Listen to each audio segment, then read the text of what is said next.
Semana ABC 2021.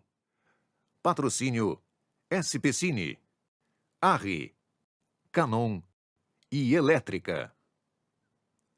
Apoio Local, O2 Pós, Lights, Sindicine, Sony, Isais.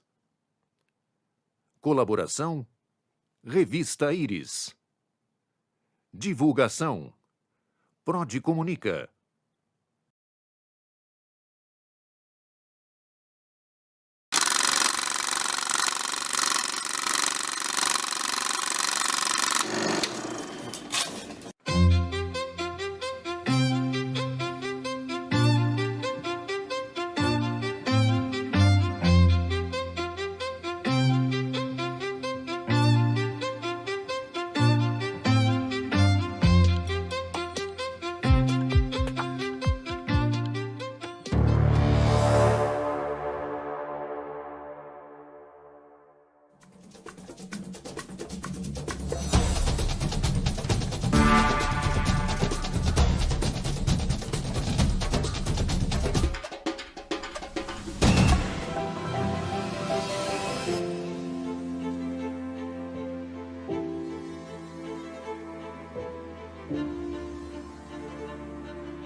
Olá, eu antes de mais nada quero chamar aqui nossas convidadas, Clícia Moraes, Juliana de Grazia, Neca Lucena e Paloma Bucher.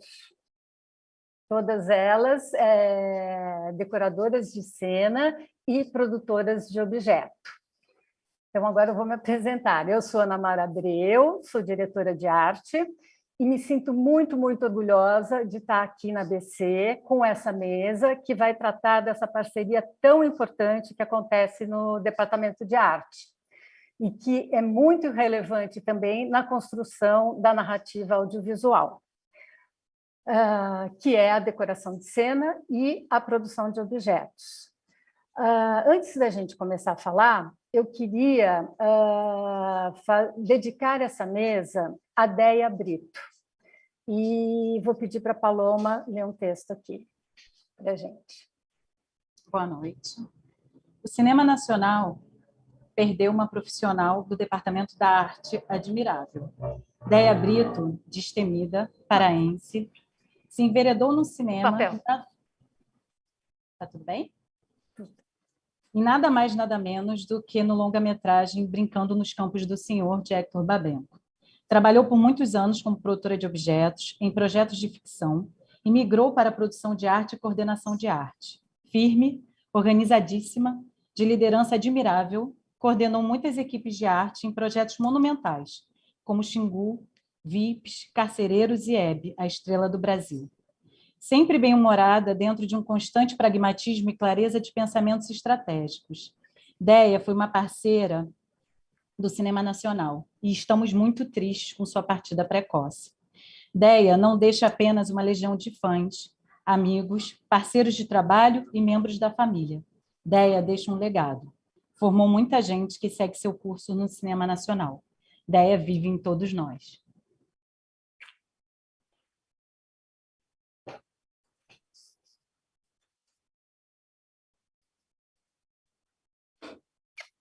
Muito obrigada, Paloma. Muito obrigada, Deia.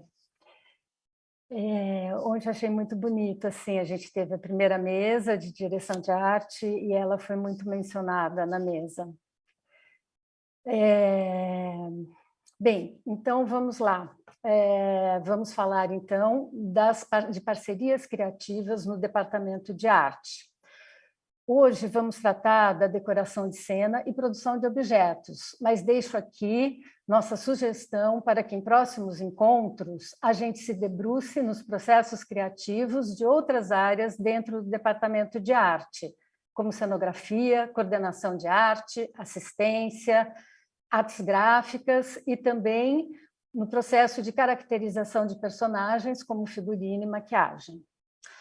E por falar em parcerias, acho muito bom também estarmos aqui falando de decoração de cena e produção de objetos, não só entre nossos pares do Departamento de Arte, mas também com nossos colegas de set, que muitas vezes têm pouca ideia de tudo o que acontece antes da diária da filmagem, de toda a saga, de tudo o que se move, literalmente, e desde o início do processo, com o estudo do roteiro, pesquisa, reflexão, concepção e materialização dos diferentes ambientes e universos que se apresentam à câmera de cinema. O material com o qual trabalhamos na decoração de cena, muitas vezes não estão em acervos, locadoras, catálogos, lojas, eles estão por aí, espalhados em todos os cantos do mundo e camadas da vida. Percebê-los, localizá-los, acessá-los, situá-los numa nova composição e dar-lhes novos significados faz parte desse ofício. Lembrando também que, por lidarmos com esses materiais que não se compram em lojas ou se alugam em locadoras, temos uma responsabilidade multiplicada, porque esses objetos carregam muita história, memória, afetos, existências, e isso não tem dinheiro algum que substitua, é uma baita de uma responsabilidade. É muito amplo o trabalho desses profissionais e demanda muita sensibilidade, conhecimento técnico, teórico e artístico, talento, criatividade, além de uma capacidade de execução e gerenciamento de orçamentos e logísticas de produção, desprodução, retiradas, contratos. Ontem tivemos uma mesa de direção de arte que foi muito forte e contundente. Acho que ali se iniciou uma conversa que devemos dar continuidade. Mas hoje é da parte sensível e criativa que vamos falar. Jude Grazia, passo a palavra para você. Boa noite a todos, todas. Estou super honrada e feliz assim, de estar compondo essa mesa com profissionais incríveis, por mediação da Mara, que eu tenho uma extrema admiração por todas vocês e adoro trabalhar com a Mara, preciso falar isso. Bom, a gente pensou em... Quando a gente teve algumas conversas sobre essa mesa, eu queria dar essa contextualizada, que eu acho que é legal, porque vários assuntos brotam quando a gente está falando de produção de objetos, produção de arte, decoração de cena. Então, a começar pela nomenclatura, então, não sei se eu começo a falar agora disso, mas eu acho que é importante a gente falar disso.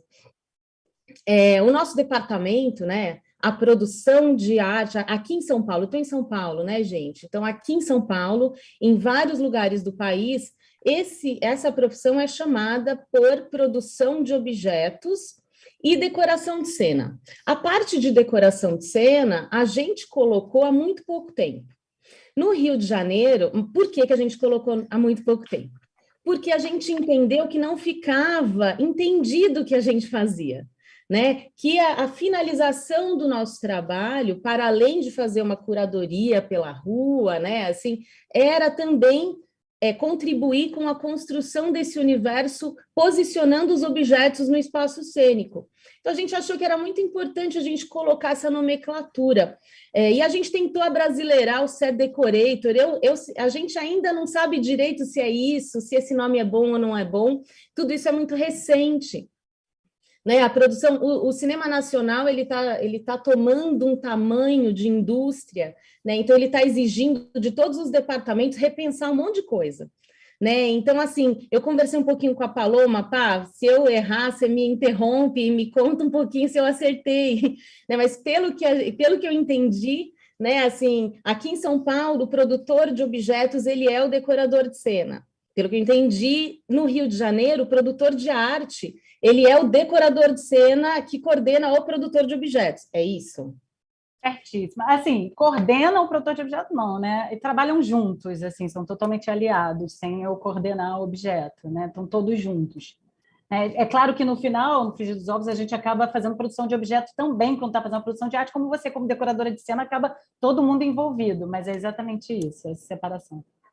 Então, e aí a gente fica assim nessa coisa, né? Quem está no Rio não entende direito que o produtor de objetos de São Paulo faz a decoração de cena também. Então, o produto, gente, para quem é do Rio, o produtor de objetos é produtor de arte. Não sei se dá para dizer isso para clarear o pensamento dos outros departamentos, porque eu acho que uma das coisas mais importantes que essa mesa, quando a gente pensou nessa mesa. Ontem, quando eu assisti à mesa super importante sobre estrutura, série, novos formatos, foi um bate-papo super gostoso, e a gente ficou pensando, será que a gente faz um bate-papo? Mas, ao mesmo tempo, a gente precisa contar o que a gente faz, porque a gente precisa jogar luz nisso, que não está muito... as pessoas não sabem muito bem. Né? Então, o que acontece no cinema é que ele é bastante setorizado, é um trabalho coletivo monumental, né? E acaba que um departamento fica um pouco isolado do outro, né? Então já aconteceu comigo em muitas produções de conversar com alguém da equipe que não sabe direito o que a gente está fazendo ali, até porque a gente é um pouco invisível, né? A gente não está no set de filmagem, né? A gente monta, né? Constrói aquele universo, coloca os objetos ali dentro e a gente vai para o próximo. Enfim, então eu queria não queria começar falando disso, mas acabei falando, né? Assim, outra coisa que eu acho importante colocar como uma forma de provocação para que a gente crie reflexões, quem está assistindo, o nosso departamento, o Departamento de Produção de Objetos e Decoração de Cena e Produção de Arte, né? Ele é composto de 90% de pessoas do gênero feminino ou LGBTQIA+. E isso, eu acredito que diz muito da forma como a gente é ou não valorizado, é ou não respeitado. Então, eu queria jogar aqui essa provocação para que todos nós possamos refletir sobre isso, sobre esse lugar. Enfim, então, gente, assim, a gente preparou um caminho, né, assim, para contar um pouquinho o nosso trabalho, dividir um pouco o que a gente pensa sobre ele, e que a gente possa abrir essa conversa e que todo mundo possa se sentir super confortável de participar, perguntar, né, a gente está aqui para contar um pouquinho sobre as nossas percepções acerca desse fazer. Então, eu preparei uns slidezinhos para compartilhar, e vou aqui, deixa eu ver se eu consigo...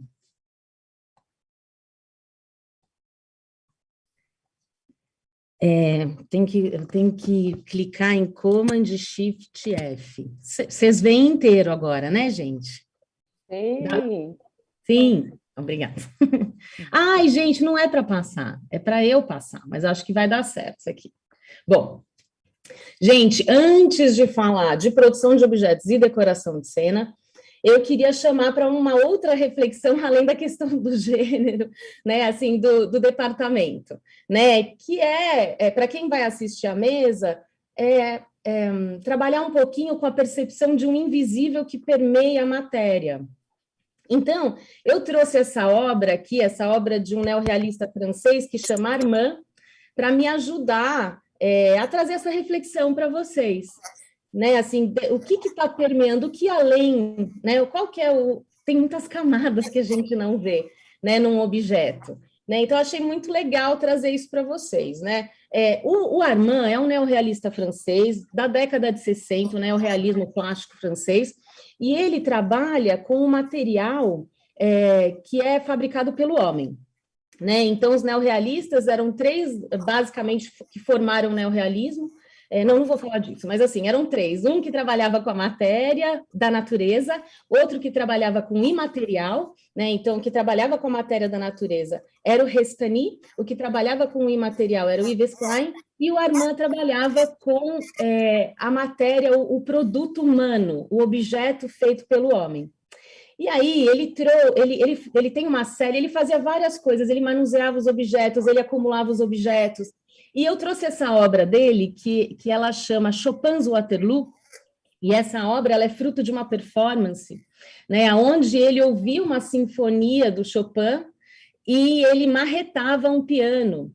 E depois ele posicionava cada item, cada fragmento do piano nesse painel vermelho.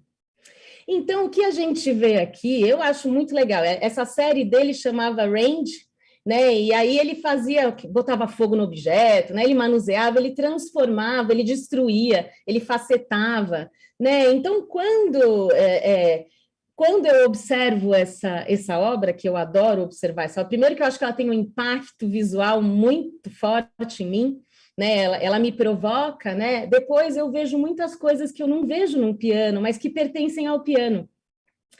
Então, eu estou vendo as cordas, eu estou vendo os cavalos, eu estou vendo outras partes de um piano, né? E isso me fala um pouco de um invisível. Ao mesmo tempo que esse piano não é bem um piano mais, né? É um não piano, um ex-piano, um rastro de piano, né? Um fantasma de piano, né? Eu já não sei mais o que é. Né? Ele é composto de fragmentos de piano, mas é uma nova história sendo proposta, né? Para criar reflexões na gente. Então, eu fiquei pensando em trazer isso para começar, né? Porque para dividir um pouquinho como é que a gente enxerga a potência de um objeto.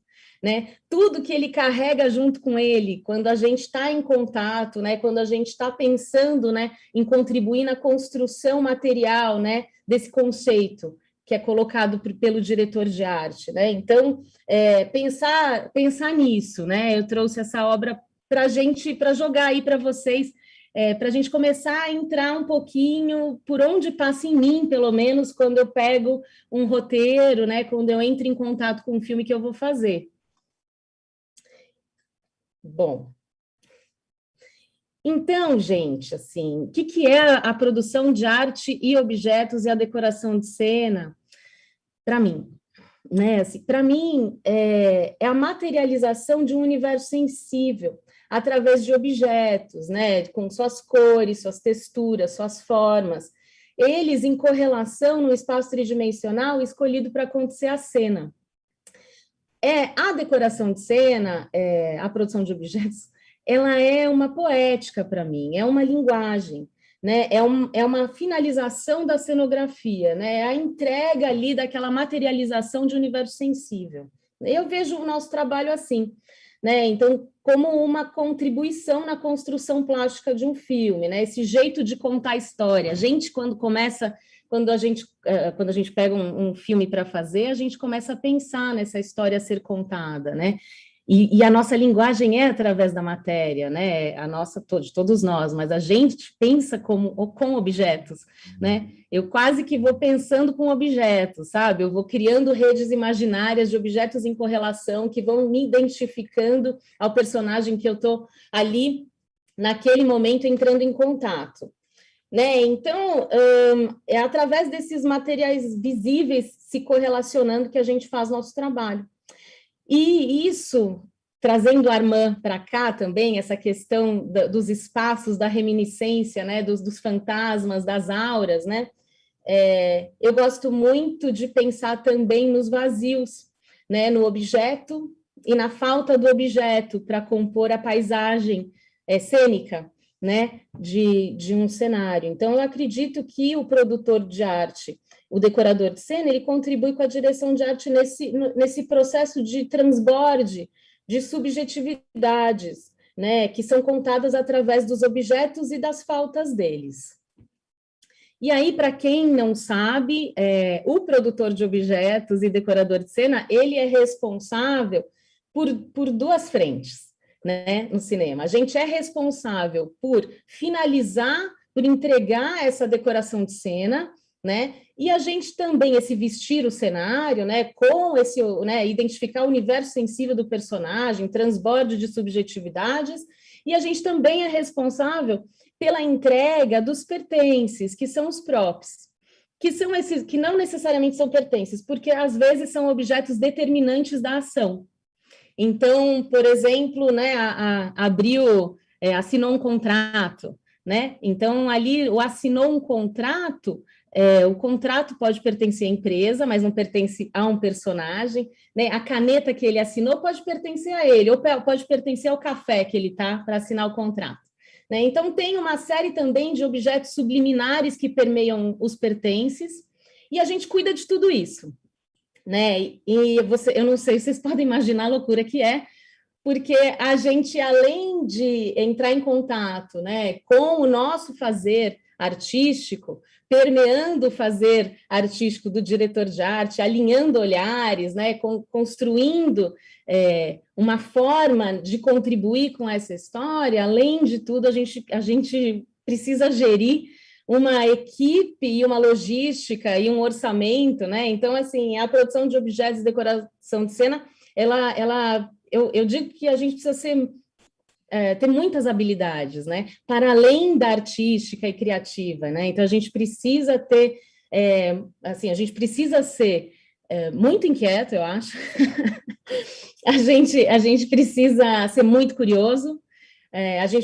Eu acho que a gente precisa gostar de desafio, gente, porque não vejo outra palavra, assim, nada é super simples para a gente, então a gente vai pensando criativamente, artisticamente, para alinhar, e ao mesmo tempo pensando no orçamento, como é que a gente vai fazer caber isso no orçamento, e também qual é a logística, né? Quantos caminhões a gente vai precisar, quais são, né? Quantos ajudantes, como é que a gente vai gerir essa frente, porque em longa-metragem, em série, a gente filma muitos dias, muitos cenários, então tem uma logística, a Mari falou ontem também sobre isso, né? Uma logística de montagem, desmontagem, né? Então, dressing, retirada, dressing, filmagem, desprodução, devolução, né? E isso um vai entrando no outro, né?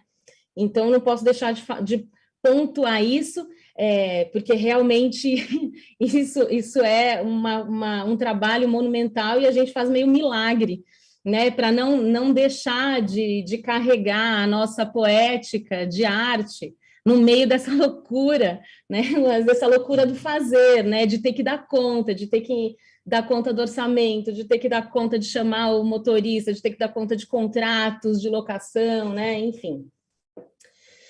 Bom, falei. Deixa eu passar para o próximo aqui. Eu separei uns slidezinhos, gente, esqueci de falar. Eu preciso falar um pouquinho, eu não ia falar, mas vou falar, esse é um cenário que a direção de arte é do Cidades Invisíveis, da Netflix, quem fez a direção de arte foi o Fabinho Goldfarb, e eu fiz a produção de objetos e a decoração de cena. Então, gente, assim, a decoração de cena, né, ela vai materializar sujeitidades e subjetividades, né, da narrativa e dos personagens. Ela vai se fazer pela ambiência, ela detalha, ela cria um transbordamento dessas subjetividades através da correlação de móveis, volumes grandes, né, como uma cômoda, né, um sofá, né, até pequeniníssimos elementos, né, como um clipes no cinzeiro, né, então a gente cuida, né, desde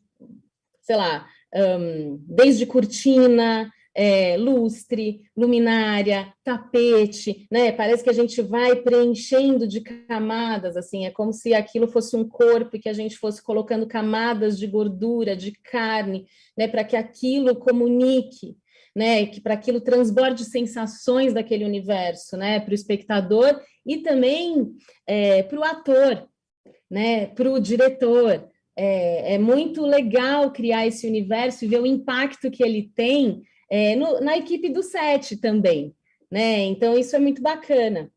Então, assim, a gente pensa também, por exemplo, numa mesa, a gente vai pensar na toalha de mesa, a gente vai pensar na comida que está ali, no resto de comida, a gente vai pensar no lixo, a gente vai pensar no lixo que tem dentro do lixo, né? A gente vai trazer a cômoda, a gente vai pensar na gaveta da cômoda, né? E tudo isso linkando, né, a narrativa, ao conceito estético ali colocado pelo diretor de arte, que a gente vai ajudar a construir, né? Então, tudo isso linkando, eu acho que é um fazer, assim, cinema é coletivo demais, né? Então, são muitos olhares se entrecruzando e contribuindo para a criação de uma história na tela grande, né? Imagem, som e movimento, imagem, som e movimento. Então, todo e qualquer objeto que tem textura, isso é legal de trazer, né?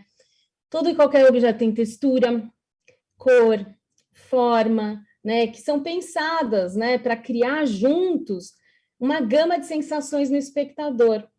E isso advindo para a gente, né, da subjetividade que o personagem, do personagem que ocupa aquele espaço. Então, por exemplo, um objeto quebrado, lascado, arranhado, né, ele está contando ali, né, e ele, em correlação com outros, conta mais algum assunto ali, né, então ele vai trazendo essas camadas, né, então, tudo que os olhos do espectador veem em perspectiva ali está escamoteado, né? Então tem uma série de percepções de um objeto inteiro que, na verdade, está como ele está em perspectiva, tem objetos que eles vão se escamoteando e que isso gera no espectador sensações de vazio também. Uma vez que eu tenho uma mesa na frente de uma planta e eu vejo só um pedaço da planta, eu não estou vendo a planta inteira, mas eu a entendo dentro de mim como planta, né? E isso vai reverberando no espectador sensações. Enfim, então, gente, não sei se eu estou me estendendo muito, que eu já me perdi um pouco no tempo, assim. Quando a gente, Mara, se estiver dando tempo, você me avisa. Então, o espaço cênico, ele é preenchido de vida, ele é preenchido, né, de uma forma, né, pelo menos dependendo do personagem, dependendo da história, né, assim, se aquele espaço, ele é constituído de matéria em correlação de uma maneira como se o personagem vivesse ali há muitos anos, né, que aquele lugar é dele, né, então tem uma coreografia dele no espaço, né, tem uma construção de decoração de cena que precisa ser fluida para o personagem, né? Então, é a suposta caminhada de vida em movimento dele, do ocupante do espaço, que ele vai arrastando com ele. E qualquer, né, assim, qualquer um de nós, né? A gente vai carregando junto com a gente um tecido de mundo, um tecido de cultura, invisibilidades através de toda a matéria que a gente traz junto com a gente e da matéria que a gente já interagiu, né? Então, um cenário, uma casa de alguém diz muito dela, né? Então, a forma como ela coloca as coisas no espaço, né? Por onde ela acorda, né? A gente sempre faz esses pensamentos quando a gente dreça um cenário, né? Eu dou várias voltas no cenário, penso assim, puxa, ele acordou, vai no banheiro ou vai na cozinha? Né? Assim, sabe? Como é que eu vou fazer esse pensamento, né? Como é que eu vou me aproximar desse personagem, né? A gente fica imbuído dessa missão, né? São muitos pequenos elementos que a gente vai trazer. Eu trouxe aqui um fragmento de cenário, porque ainda não estreou, é um filme que quem assina a direção de arte é a Marguê e a Mari Falvo, e eu trouxe esse slide de propósito para contar um pouquinho, né, que a gente propõe experiências de sensibilidade, não necessariamente uma beleza plástica, visual, normativa do que se diz que é belo, né? O belo é um encontro de universo sensível, né? Então, a gente trabalha muito com erro, a gente trabalha muito com vazio, com desconforto visual, para provocar sensações, né? Então, eu gosto de trazer esse tipo de slide, né? Porque, às vezes, tem uma ideia que, ainda mais que a decoração de cena, às vezes linka com essa ideia de decoração, então que a gente não tem muita certeza se é essa nomenclatura boa, porque se trata de uma outra coisa, né? Se trata de uma composição de um transborde material de universo sensível, né? Para compor aquele espaço. Então, gente, eu vejo assim, né, que eu trouxe essa fotinha, eu já vou explicar, assim, né, porque o nosso trabalho é criar essas narrativas, né, finalizar, né, as narrativas tridimensionais que estão sendo propostas pelo Departamento de Direção de Arte, mas também o nosso trabalho é construir esse tecido de mundo, de cultura dos personagens através dos pertences, né, esses props. E eu gosto de trazer essa foto do Gauthieron, que não tem a ver com cinema, mas tem a ver com a captação desse momento, e esse objeto, né, essa baguete, ela é muito protagonista, né, então eu gosto muito de olhar para essa imagem e perceber a força dessa baguete nessa cena, né, então o quanto que ela está interagindo com esse menino, e esse menino, o quanto que me conta, né, essa foto é uma foto de um menino no final da Segunda Guerra, né? Então tem muita coisa permeando esse encontro do que eu estou vendo e que está olhando para mim. Mas eu gosto de trazer essa reflexão assim, e se fosse, né, um saquinho de pão, né, teria um impacto visual completamente diferente, né? Se a gente não conseguisse ver a textura desse pão, se ele tivesse num saquinho, né, impactaria o espectador de uma outra forma, né?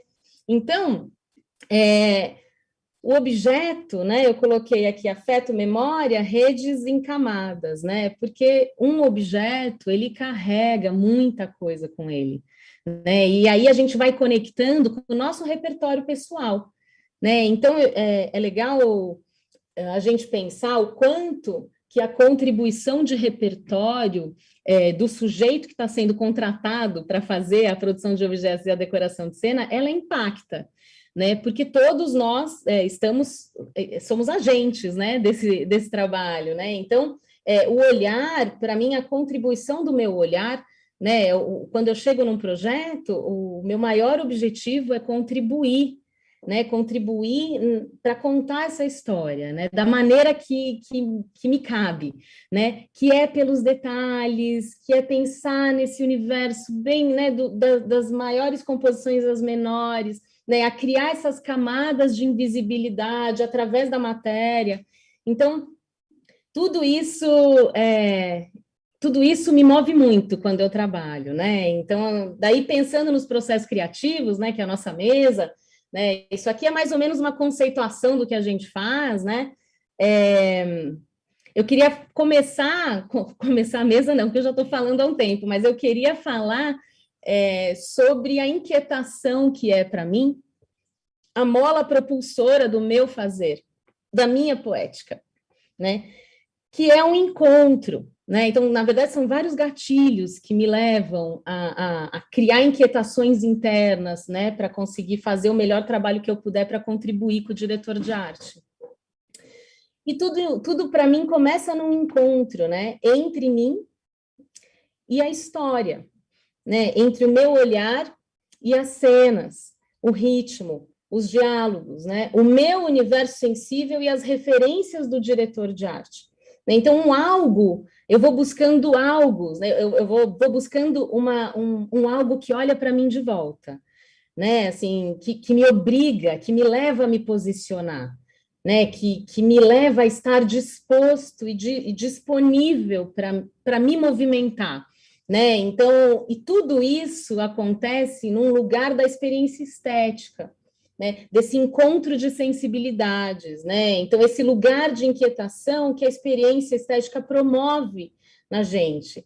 E isso é meu alimento, né? Eu preciso estar disponível, eu preciso estar porosa, aberta, flexível, ampla, né? Porque eu carrego todo o meu repertório e ele me trouxe até aqui e ele forma meu olhar, mas meu olhar não é rígido, meu olhar precisa andar muito quando eu pego um filme, eu preciso aprender muitas coisas, né? Eu preciso olhar para muitos lados, né, para ajudar a contribuir, né? Então, eu acho que essa maneira de buscar as inquietações, para mim, né? Ela realmente vai me mover, né? Então, me encontrar numa cena do roteiro, criar um campo de presença entre mim e uma conversa conceitual, né, com o diretor de arte, uma proposta dele de paleta de cor, uma proposta de textura, tudo isso para mim eu vou buscando o momento do meu encontro, né? Então, às vezes o diretor de arte está ali mostrando as referências, mostrando o que ele está pensando, e eu estou em busca do meu encontro com isso, né? Porque quando eu encontro a minha sensibilidade dentro da sensibilidade dele, eu consigo contribuir, né? E aí eu consigo dialetizar e a gente consegue seguir e se aproximar, né? Porque o produtor de objetos, decorador de cena, ele tem que estar muito junto com o diretor de arte, né? O diretor de arte precisa confiar muito nele, né? Então essa conversa, né? Ela tem que ser fluida, né? E a gente tem que estar disponível, né, para receber e se encontrar nessa história, não só no roteiro, né, mas se encontrar nesse conceito, se encontrar na textura que está sendo colocada. E a experiência estética é assim, não é tudo que vai impactar, né? Mas eu sempre busco algo que diz de mim ali, porque quando eu encontro esse algo em mim, eu consigo contribuir melhor, né? Então, então vou passar para o próximo slide aqui, estou falando aqui. Então, eu separei aqui esse slidezinho, né, essa fala do Merleau-Ponty, dizendo: o segredo do mundo que procuramos é preciso necessariamente que esteja contido em meu contato com ele. Então, porque em seguida do encontro do meu ser sensível com a história e com o que está sendo apresentado a mim através do diretor de arte, eu preciso me apropriar desse universo, aproximar meu corpo, meus olhos, né, a minha visão de mundo, né? Assim, eu preciso ir para campo, colocar o meu corpo no mundo, né? Então é muito importante a gente absorver dentro da gente, reverberar, se inquietar e sair para sujar a mão de mundo, né? Então está completamente disponível para olhar e vivenciar fora, para trazer para a cenografia, né? Para poder contribuir com isso, né? Então o campo é isso, é sujar a mão de mundo, né? Para trazer vida, para materializar a vida, né? E a pesquisa de campo engloba muitas coisas além da pesquisa do mobiliário, né? Ela vai englobar conversas, encontros, né? Entrevistas com especialistas, né? Ela vai englobar, claro, uma pesquisa histórica, conceitual também, mas esse lugar do encontro com o outro é um lugar rico demais, né? Assim, a gente ganha muito com essa. Eu adoro, gente, é demais, né? A gente tem a possibilidade, né, de estar na vida, de estar com o corpo atravessando o mundo, para trazer isso, né? Para essa história, isso que a gente está querendo contar.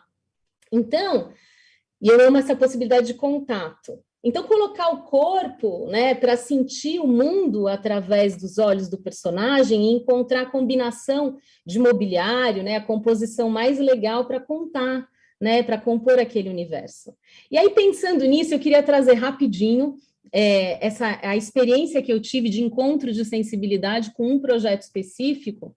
Eu queria contar rapidinho. Dá tempo, Mara? Vou falar super rápido, ó. Pensando nessa ideia da necessidade de colocar o corpo no mundo, porque eu acredito muito nisso mesmo, gente. Eu trouxe a experiência que eu tive com o Carcereiros, quem fez a direção de arte foi a Cláudia Calab, e quando eu cheguei no projeto, é um projeto difícil, né? Fala do sistema carcerário, né? E eu falei, gente, onde é que eu vou encontrar? Onde é que eu vou cadê a poesia disso para me sensibilizar? Onde é que, né? E foi muito importante para mim. A Cláudia ela dirigiu um documentário, né, sobre os carcereiros também, e ela tinha muito material, né, de pesquisa, tinha muita pesquisa já feita. E quando eu entrei no projeto, eu pedi muito para visitar um presídio. Eu queria meu corpo atravessando aquele espaço, né? E a experiência, a gente conseguiu essa visita. E nossa, gente, isso foi de um impacto em mim, né, assim, de poder atravessar aquele espaço, de poder sentir a temperatura, os cheiros, né, ver as texturas. né? Ver os objetos, que tem uma coisa de fragmentos de objeto construindo outros objetos, né? Porque é um lugar sem recursos, né? Sem dignidade, enfim, é muito difícil, né? Aquele espaço. Mas, nossa, esse encontro do meu corpo com esse universo gerou uma inquietação, né? E atravessar esse espaço, sentir medo, sentir frio, né? Cheirar a umidade, o descuido, o descaso, né? Assim, tudo aquilo impactou e reverberou demais em mim. Eu me agarrei nisso para conseguir contribuir o máximo que eu podia. Então, gente, finalizando, né? Assim, o quanto que a pesquisa é fundamental, seja ela histórica, contextual, visual, de campo, para contribuir nessa nossa finalização, né, da cenografia. E aí, queria jogar a bola agora para a Clícia, que ela vai contar uma experiência muito bacana de um projeto maravilhoso, 2, eu acho. 2, né, Clí? Você vai falar? Com uma pesquisa maravilhosa que ela fez. Olá, boa noite a todos. Depois dessa fala maravilhosa da Ju, fica até difícil falar, acrescentar mais nesse caminho tão múltiplo, tão lindo que a gente percorre para conseguir contribuir com a direção de arte e com a visualidade do filme. Mas eu escolhi falar de uma parte do processo que eu acho que é importantíssima, que é a pesquisa conceitual. Como é que a gente se aproxima de um mundo e de um personagem para tentar traduzir de forma contundente e potente esse mundo e esse personagem, contribuir com um projeto de direção de arte. Eu escolhi um filme bem assim, escolhi, na verdade, 3 filmes, 2 de época parecida e um pouquinho para frente, todos são trabalhos de época, e eu vou começar pelo mais radical deles. Então, eu vou compartilhar minha tela com vocês e vou falar um pouquinho sobre esses projetos.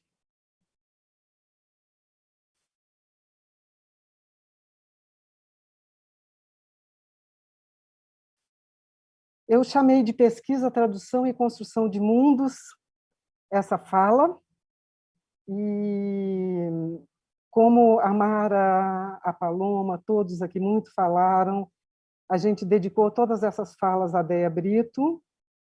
A gente começou junta no cinema e ela organizou e engrandeceu esse departamento imensamente, nosso departamento que era tão pouco valorizado no passado. E dedico também a todos os nossos pares, a todos os produtores de objetos, decoradores de cena, produtores de arte, ajudantes, contra-regras, assistentes e todos mesmo, voluntários. E essas pessoas que a gente contacta que nos ajudam a construir um caminho inteligente e sensível, né? Para trazer esses personagens e o mundo ao redor deles para o audiovisual, junto com a direção de arte. Então, eu estava falando de fazer, assim, de passar um pouco. Eu tenho 30 anos, um pouco mais de 30 anos, dentro da produção de objetos e da decoração de cena. Eu adoro esse trabalho. A Ju falou muito disso, mas eu vou até reiterar, porque esse contato com outros mundos, com outros personagens, é riquíssimo para mim. É uma grande motivação. E o meu trabalho, assim, quando eu pego um roteiro, a primeira coisa que, assim, o primeiro desafio, a primeira motivação para mim é tentar entender aquele mundo e aquelas pessoas. Então, é fazer uma pesquisa por uma época, em que época que eles viveram, quais são os costumes, sabe? Como é que era esse mundo? Existe foto, não existe foto? E eu estava falando que eu ia falar de um projeto radical, e ele foi muito radical, porque esse projeto ele não tinha muita referência fotográfica, ele não tinha muita referência iconográfica. E eu tive que ler muito e tive que traduzir, não só eu, era um pequeno coletivo, esse filme foi feito há 25 anos atrás, e era um pequeno coletivo, o cinema naquela época era totalmente analógico e totalmente diferente. Então, o diretor de arte desse projeto é o Chico de Andrade, e a gente, junto com o diretor do filme, que é o Luiz Alberto Pereira, a gente a gente percorreu esses caminhos juntos e lendo e destrinchando um mundo bem pouco visual, e a história do filme Hans Staden e a história desse alemão que viveu aqui no Brasil em 1500. Ele fez, na verdade, 2 viagens para o Brasil. E em 1556 foi a segunda, o final da segunda viagem dele, quando ele foi pego pelos tupinambás e morou 8 ou 9 meses com os tupinambás. E quando ele voltou para a Alemanha, ele escreveu esse livro de viagens, e esse foi o primeiro livro em que o Brasil é citado e mencionado. Então, foi o primeiro livro que descreve, assim, como livro, né? Porque a gente tem outros relatos, mas esse foi o primeiro livro publicado, gente. E é muito interessante, porque foi um livro publicado em 1557 e foi um best-seller na época, porque em 1558 ele já tinha sido traduzido para o francês, para o holandês. Então, para a época, ele foi um livro super lido. E assim, foi muito instigante pegar esse projeto, porque eu tinha um livro do Hans Staden, que até tem esse título fabuloso, Descrição Verdadeira de um País Selvagem, de um país de selvagens nus, ferozes e canibais, situados no Novo Mundo da América. Esse era o título do livro. Então, ele sempre olhou, ele contou assim sob o ponto de vista dele, e o nosso filme, o nosso diretor, queria manter esse ponto de vista dele, de 1557, porque ele olhava para os índios como selvagens e acha que foi salvo por milagre de Deus. Hoje em dia já existem outros pensamentos, mas foi assim que o Hans Staden abordou. E nesta época, muito dos cronistas, ele, por exemplo, ele viajou, ficou preso, chegou na Alemanha. Na hora que ele chegou na Alemanha, ele achou uma pessoa, ele contactou uma pessoa que ficava lá disponível, diz que procurando aventureiros para escrever a história dele. Então, ele narrou a história para uma pessoa que escreveu a história, e narrou a história para uma outra pessoa que desenhou a história. Então, essas histórias eram histórias narradas por alguém que as viveu e narradas para alguém que ia desenhar e ilustrar.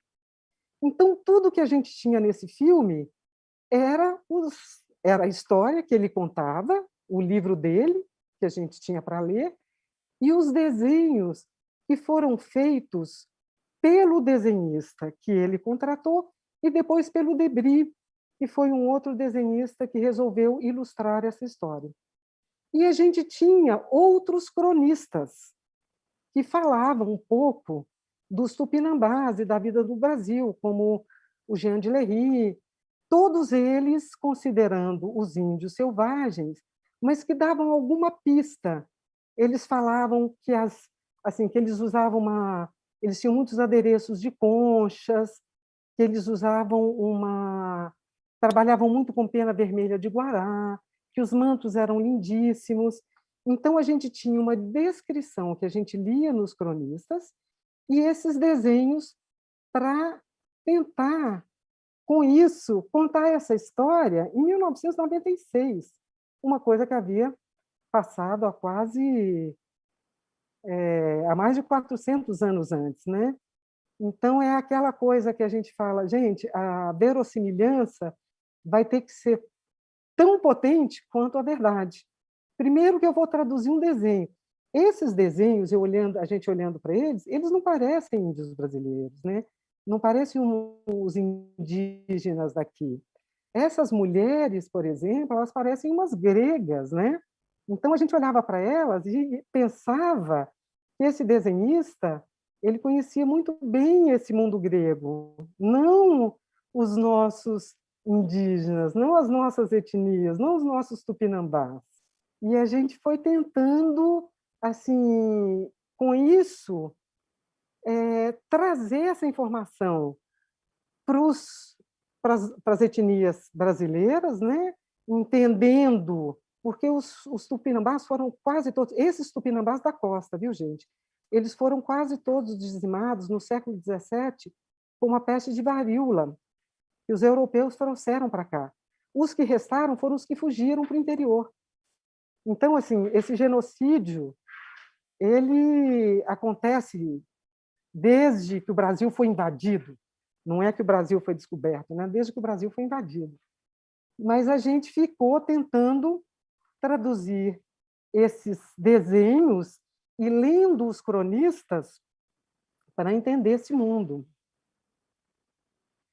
Isso é um desenho também que caiu nas nossas mãos e que falava um pouco dessas plumárias de guará e de arara vermelha que eles amavam e que eles construíam esses mantos enormes que eram dos guerreiros mais poderosos para o canibalismo, que até aqui a gente tratava como um ritual de canibalismo, né?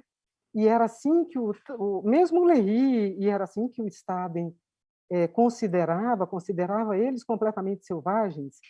E a gente se aproximou um pouco ainda com essa visão da selvageria, ainda sem entender.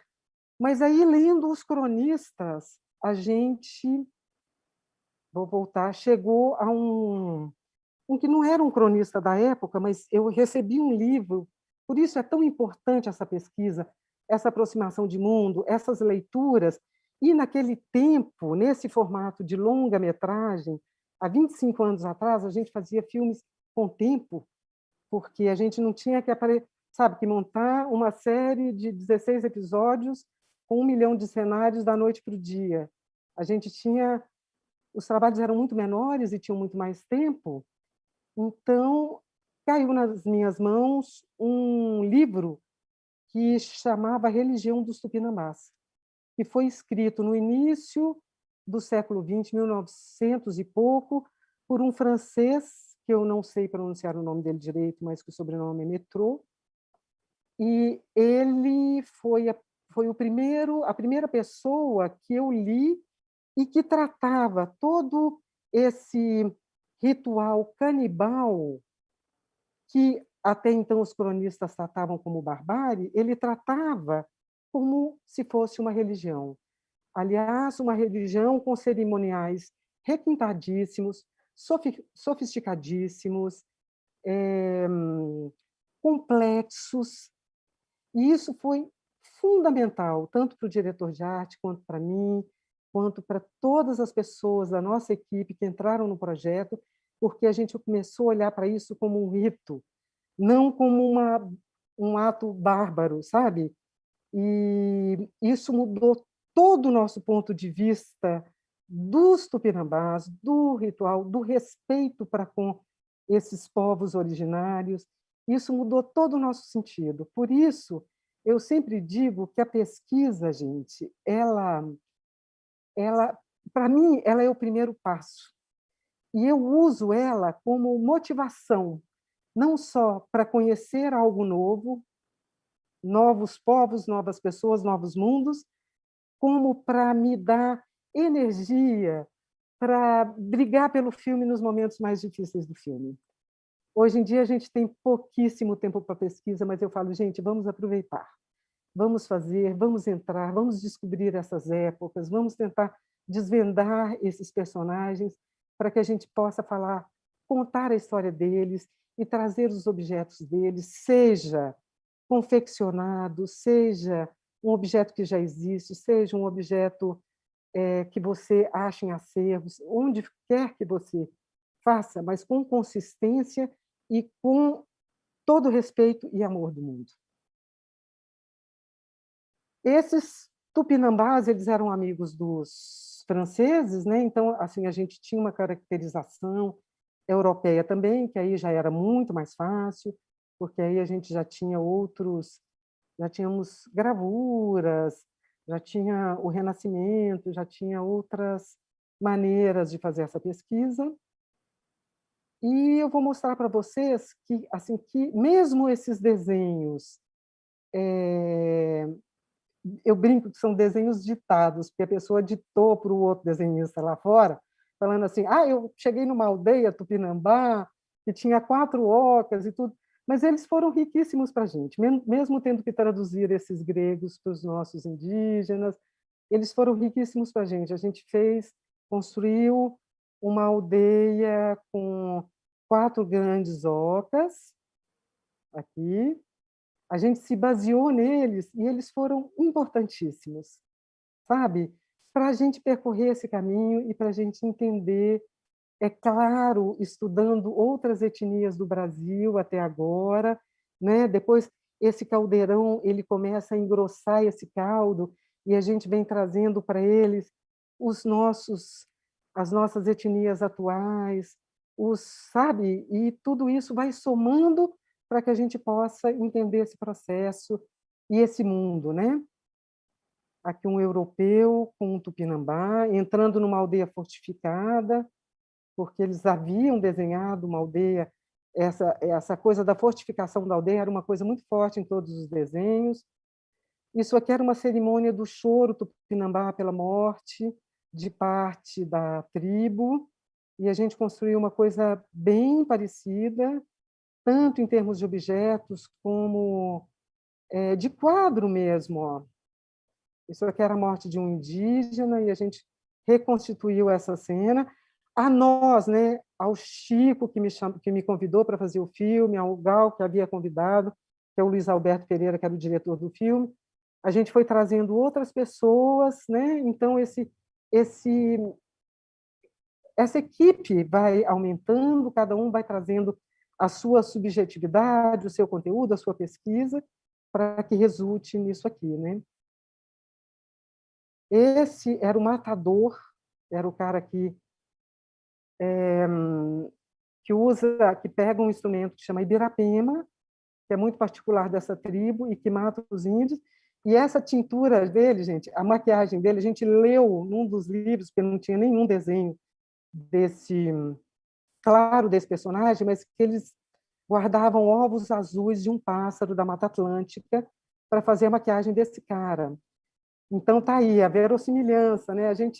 A equipe inteira guardou todas as cascas de ovos que usou em casa para que a gente juntasse, fizesse esse pó e pudesse fazer a maquiagem desse personagem durante 5 dias seguidos para montar esse ritual de canibalismo.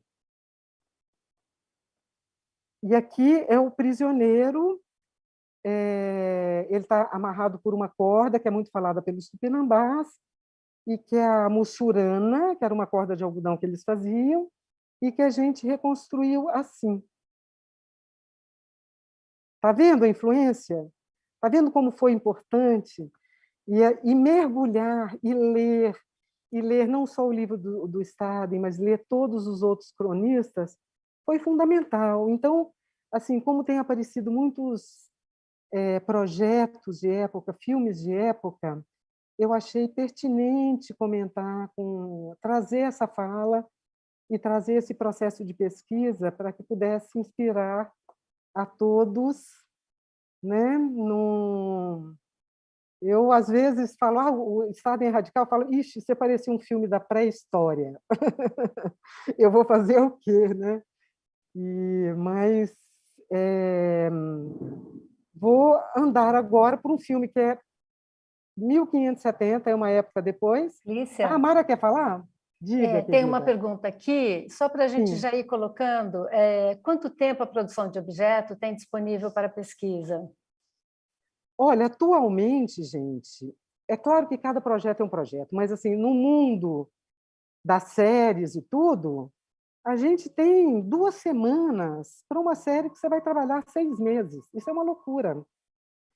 Esse projeto, ele é muito particular, eu não posso comparar ele com outros, mas eu vou entrar num filme agora, que é o Desmundo, que foi feito nos moldes normais, porque esse Hans Staden, a gente ficou 1 ano trabalhando.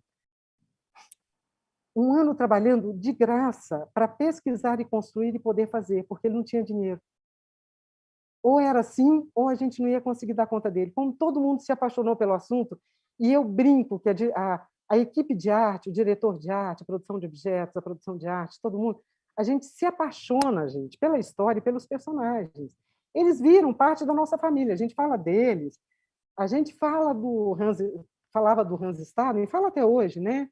E desses personagens todos, os índios, do Cunhambebe e tal, como se eles almoçassem e jantassem de vez em quando lá em casa, porque a gente entra tanto no mundo deles que a gente faz parte da nossa vida. Então, esse filme foi um filme que eu não posso usá-lo como referência, mas eu vou falar agora do Desmundo, que naquela época seria um filme que a gente poderia usar como referência. Então, ainda é um filme analógico, a gente gastava 3 meses de pré-produção e a gente tinha pelo menos 1 mês de pesquisa.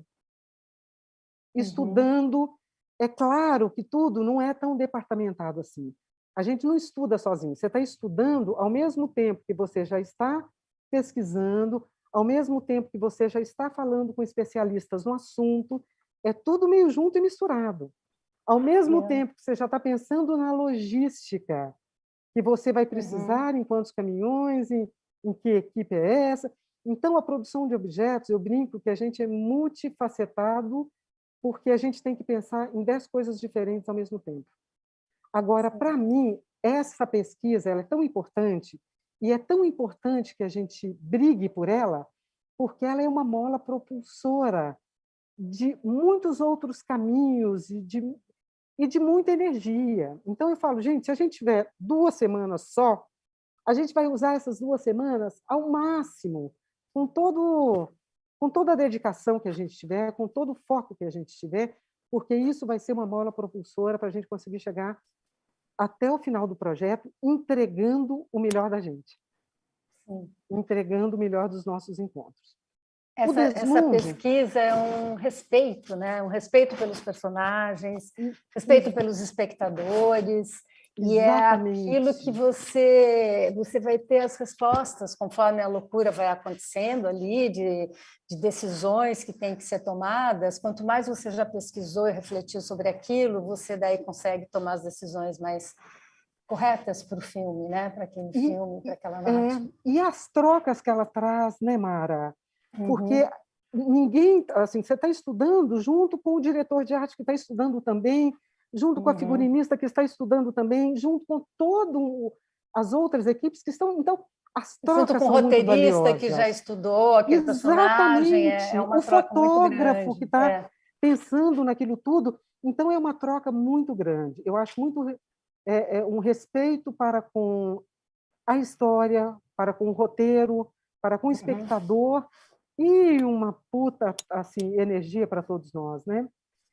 Então, gente, o Desmundo, ele se passa na segunda 1570, já na segunda metade do século XVI, e ele fala desses degradados, né, que vieram para o Brasil. Então, a gente tinha que construir uma comunidade, uma comunidade que tinha um engenho, um porto, igreja, tudo isso aqui no Brasil. Eu vou ser rápida para que todos possam falar, vou falar mais rapidamente agora. E eu falei, gente, mas a gente vai construir uma vila como? Quais as profissões que existiam ali? Como é que a gente pensa o início do Brasil? E, mais uma vez, recorrer à pintura foi importantíssimo. A gente pegou os pintores quinhentistas, renascentistas, né? Alguns deles, outros iam para outro estilo estético, mas a gente descobria pintores, quadros e dissecava esses quadros.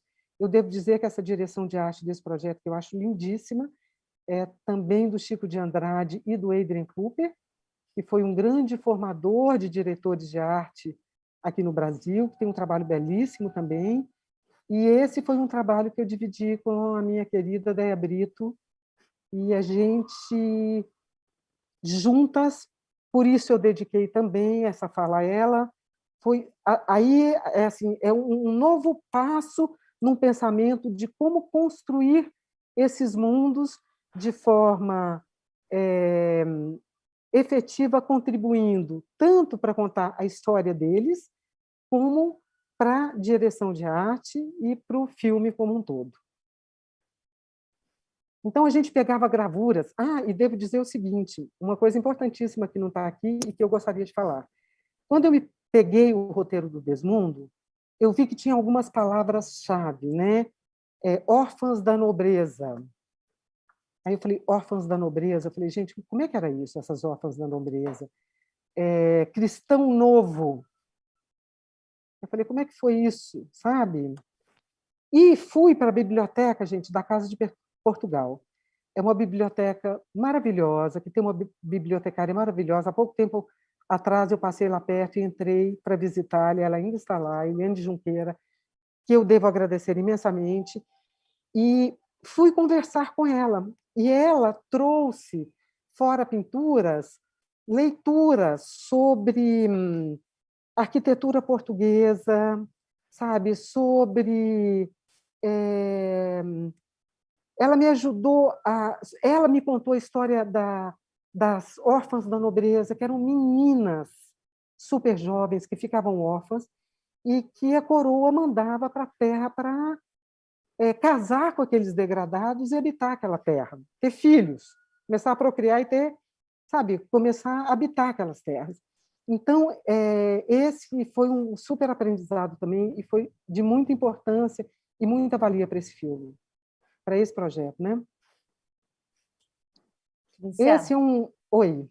Vamos ver aí, a gente precisa dar uma acelerada Tá bom, para então. depois poder também abrir para o debate. Tá bom, então, queridos. Mas mostra essas referências. De repente, a gente fecha com o Desmundo mesmo. Né? Tá ótimo. A gente fecha aqui. Eu acho assim, a gente pegava imagens, né, de quadros retratando aquele período e ampliávamos os quadros, gente, para descobrir vendas, pessoas, objetos, ações, costumes da vida privada. Então, isso foi importantíssimo, importantíssimo, e ficamos debruçados sobre isso. A gente não tinha ainda nem... não existia ainda a internet poderosa que a gente tem hoje, nem máquina digital, então a gente trabalhou com xerox. A gente pegava uma cópia do quadro, ia ampliando, ia descobrindo instrumentos musicais, ferramentas, e assim a gente foi construindo todo esse mundo. Então, eu acho que a gente olhar para essas pinturas, para esses desenhos, para essas histórias, para esses escritos, e investir nessa pesquisa é importantíssimo, é muito bacana, e aconselho a todos, espero que eu tenha inspirado vocês para fazer cada vez mais um trabalho mais bacana. Agradeço a atenção. Mas, Clícia, você termina de mostrar do Desmundo, acho que você tem mais fotos daí do filme também, né? Olha, eu tirei um pouco porque a gente sempre, na hora que a gente faz, a gente coloca coisas demais, né? E tá vendo quantas coisinhas escondidas dentro de uma pintura que tem 1 milhão de ação? Então, essa coisa do caixão, né, que você falou. Que vocês... Exatamente. Uma foice. Então, são um candelabro, uma bolsa masculina daquela época, provavelmente, porque isso aqui é um homem, né, que está caído aqui, que deve estar morto, mas olha a bolsa dele. Tudo isso é inspiração para a gente desenhar e para a gente construir esses personagens e o mundo em que a gente vai contar essa história. Habitam. Ó, Aí a questão da mesa, né? da mesa, os hábitos, né? Você não vê, você só vê uma faca, você não vê colher e garfo ainda. Você bebe no bico do negócio. Então, tudo isso traz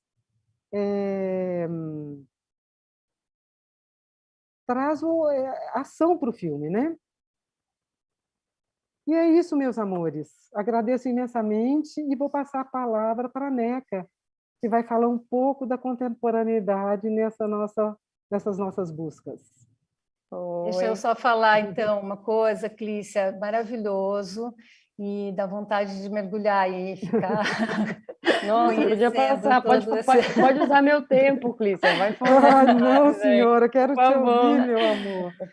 Estou super curiosa. Obrigada, Mari, Então, obrigada a Genial. todos, viu? Neca, gente, vamos lá. Eu vou falar um pouco do outro lado da pesquisa, que é a pesquisa quando a gente vai para a rua. Vou parafrasear um pouquinho, usar a frase aqui que a Ju falou, né, de sujar a mão de mundo, quando a gente mete a cara na rua. E aí eu dei um nome que eu acho que a gente está trazendo um pouquinho, cada um a sua visão também, né, do que é a produção de objetos. E deixa eu ver se eu consigo aqui. Vamos lá, compartilhar a tela. Que eu chamei de A Dor e a Delícia da Pesquisa de Campo, porque tem todo um lado incrível do que a gente faz, do ir para a rua, do conhecer gente, de experimentar coisas, mas também tem um lado que não é tão glamuroso assim, que acho que muita gente talvez não imagine, ou quando vê tudo pronto, não se dá muito conta também, né, do que tem por trás de tudo aquilo ali, né, daquele trabalho todo. Eu brinco que quem faz objeto tem que amar muito o que faz, porque assim dá muito trabalho, assim, né? A gente não que todo mundo rala pra cacete, mas é que a gente rala mesmo, assim, é chuva, é sol, é 25 de março no Natal, é tudo, né? A gente tá na rua o dia inteiro, botando a cara ali. Então, tipo, eu vou trazer adentrar a vida das pessoas, as adentrar, casas sim. das pessoas, né? Isso para mim é a delícia, né? Tem essa outra parte que a gente está se expondo a tudo, às mazelas do dia a dia, do estar na rua, do ir na 25 e às vezes acontecer coisas não tão legais, de ser assaltado, enfim, trazendo causos aqui. Tem amiga que já pegou pulga indo em lugares para produzir, porque isso, a gente realmente vai em todos os lugares, né? Eu acho que foi a Mara que começou falando que, assim, não está tudo num acervo. Mesmo Rio São Paulo, que às vezes, né? Eu sou de Recife, eu sou radicada em São Paulo, mas eu comecei minha vida trabalhando com Thales e aprendi muito como assistente dele e depois vim para São Paulo. Mas, assim, não está tudo num lugar só. A gente não está nunca falando de uma coisa só, né? O que a gente faz é extremamente dinâmico, assim, né? E eu acho que é o grande tesão do que a gente faz, é exatamente essa dinamicidade de você estar, às vezes, no mesmo projeto. Eu vou trazer aqui o Bacurau, que no mesmo projeto a gente foi para lugares completamente diferentes, assim, sabe? Então tem que rolar, com certeza, essa primeira pesquisa da Clícia, né? Da coisa do sentar e do pensar o personagem e tudo mais, para depois chegar nesse momento de botar a cara na rua e de sujar a mão de mundo, como a Ju falou, né? E é nesse momento que aí acho que fica, enfim, a gente começa a se deparar com o mundo, né? E com os desafios da produção de objeto na parte prática, assim. E, enfim, muitas horas dentro de van, de doblô, com calor, enfim, tem toda essa parte também que talvez quem faz produção de objeto que está vendo a gente aqui já está muito mais do que ligado, mas acho que até quem trabalha às vezes com a gente, como acho que a Ju comentou, não sabe, não tem noção do que a gente tem que percorrer, né? O caminho que a gente tem que percorrer até chegar no produto final, até entregar aquele cenário, aquele próprio, às vezes, tem coisa que parece extremamente simples, mas dá uma dor de cabeça em um trabalho quando a gente vai para a rua. Eu brinco que nem sempre o que parece simples é tão simples assim, né? Mas a gente está ali para resolver. Sempre o mais criativo e rápido, porque é isso, temos orçamento, temos todo uma vida. Mas é isso, eu já falei dessa parte da dor, eu vou falar um pouco agora da parte também da delícia e do processo que a gente tem, né, até chegar no produto final, que é, deixa eu passar aqui, que é o dia a dia na rua, já falei, e eu vou entrar um pouquinho no Bacurau. Por que eu escolhi o Bacurau? Enfim, eu já fiz outros filmes que foram desafiadores e tudo mais, mas eu acho que agora, nesse momento, está mais vivo no imaginário de todo mundo, né? Querendo ou não, foi um filme que repercutiu bastante, enfim, por tudo que estamos passando aí nesse momento da vida.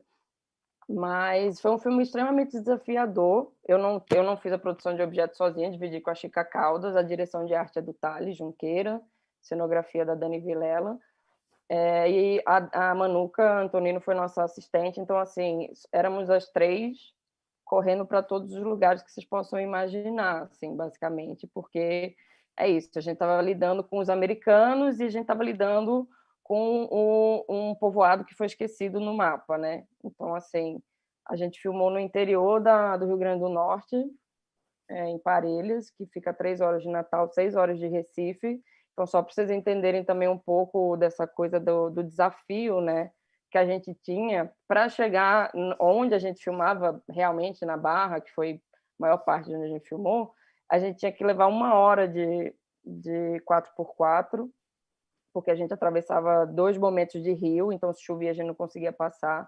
Então essa parte também do ir e vir, Minha Lombá lembra de Bacurau até hoje, assim, porque era puxado também essa coisa, né, do vai e vem, não sei o quê, e a gente tem que estar indo e vindo o tempo inteiro, né? A gente, tipo, a coisa que a gente já comentou, tipo, somos os primeiros a chegar e geralmente os últimos a sair, né? Então a gente cria essa relação que a Mara estava falando, do entrar na casa das pessoas. Eu vou trazer um pouquinho mais para frente, conhecer as pessoas, entrar na vida daquelas pessoas e as pessoas também entrarem muito na vida da gente, né? Eu acho que a Ju também fez um comentário sobre isso. E, bom, para mim, pelo menos, eu tô muito tímida aqui, tensa, a primeira vez na vida que eu faço qualquer coisa parecida com isso, mas quem me conhece sabe que eu falo pra cacete. Então, assim, adoro conversar, não sei o quê. E é isso, tipo, eu acho que o belo do que a gente faz também está nisso, né? É da gente conseguir expandir o nosso horizonte, sair um pouquinho da bolha da gente também, né? Querendo ou não, a gente acaba ficando numa bolha. E, tipo, lá no Bacurau, a gente teve alguns cenários que foram um pouco desafiadores na parte da produção por conta dessa dificuldade de onde a gente estava, a questão de produção, de fornecedor e tudo mais. Vou passar rápido aqui, dar referência à tela, vou começar pelo ambulatório. Isso aqui são referências, existiam muitas outras, assim, mas é meio para a gente fazer um exercício também de entender como que vem, né, a coisa. A gente vai, a gente contextualiza, a gente pensa naquele personagem, pensa naquela locação. Às vezes é um detalhe, né? Numa foto é um detalhe, é uma coisa só, tem todo um macro, mas uma coisinha ali, você pinça daquilo ali para te levar a montar um cenário todo, né? Vou deixar aqui um pouquinho, daqui a pouco, quando vocês verem o geral, vocês vão ver que tem essas pinçadinhas. Eu gostei de observar a cadeira de espaguete ali, sabe? Você já viu o slide, né, bonitinha? Então você já sabe o que vai vir pela frente. Não dê spoiler, Juliana, por favor. E, bom, isso aqui são referências que, né, que Thales trouxe para a gente, que a gente foi trabalhando junto ali. Eu, Chica, Manuca, todas nós. Aqui é a locação, de onde foi, né, o princípio, a gênese do cenário. E aqui é o resultado final. E aí eu vou para outra fala, que eu acho que foi da Ju também, de que os objetos eles contam a história, mas que eles também vêm com uma história, né?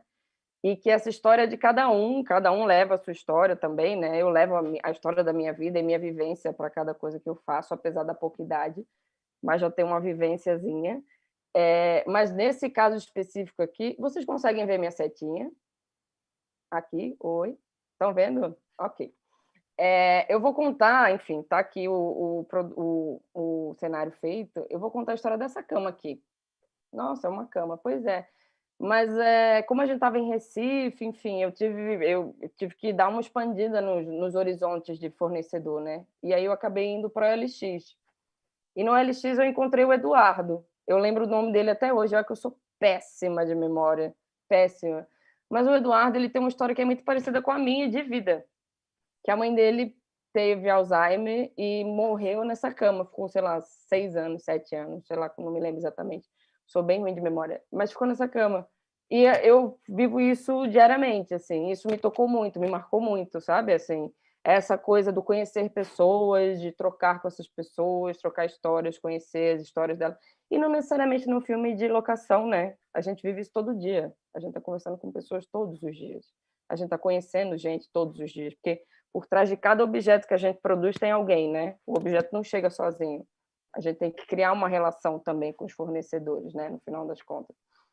Mas, enfim, tá aqui os espaguetezinhos que a Juliana deu, um spoiler, mas é isso, essa é enfim, o resultado final, e é isso, o Eduardo, enfim, ele me contou toda a história, obviamente é isso, não sou amiga do Eduardo, não ficamos amigos, mas, assim, é isso, assim, marca, né, fica ali, deixa um pontinho bom na vida, você trocar, enfim. Aqui, esse slide eu queria mostrar mais o desafio da gente mesmo, de conseguir lá no interior, a gente teve que, tipo, ser criativo. Acho que a gente falou de algum momento também, acho que a Ju comentou da coisa do orçamento, criatividade e tudo mais, né, na introdução dela. Sim, temos que ser muito criativas também, bastante, né? Porque geralmente o orçamento não cabe e a gente tem que fazer caber de alguma forma e a gente tem que criar soluções, enfim. E também nem sempre vai ter tudo, como eu falei, no mesmo lugar. Por exemplo, esses equipamentos de hospital vieram de São Paulo, daqui de São Paulo, foram lá para o interior do Rio Grande do Norte. Então, pensa também, né, o percurso que, às vezes, os objetos percorrem, né, para a gente conseguir contar uma história, o quanto essa coisa tem que viajar. E se vocês acham que... Tudo que se move, né? Vocês acham que vir de São Paulo está longe? Eu vou passar para o próximo cenário, que foi a Fazenda dos Americanos. Vou passar rápido aqui nas referências para... É isso, a gente saiu lá daquele ambulatório de uma cidade do interior e foi para um acampamento de uns americanos, usar a palavra lunáticos, enfim.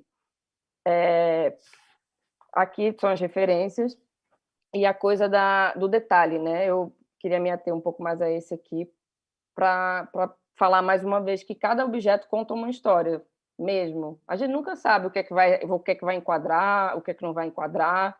Por mais que a gente ache que sabe, a gente nunca sabe, né? A gente às vezes acha que vai aparecer um monte de coisa e não aparece nada, enfim. Então a gente sempre pensa o cenário como um todo, né? Assim, rara é a vez que a gente vai endereçar só um Lzinho.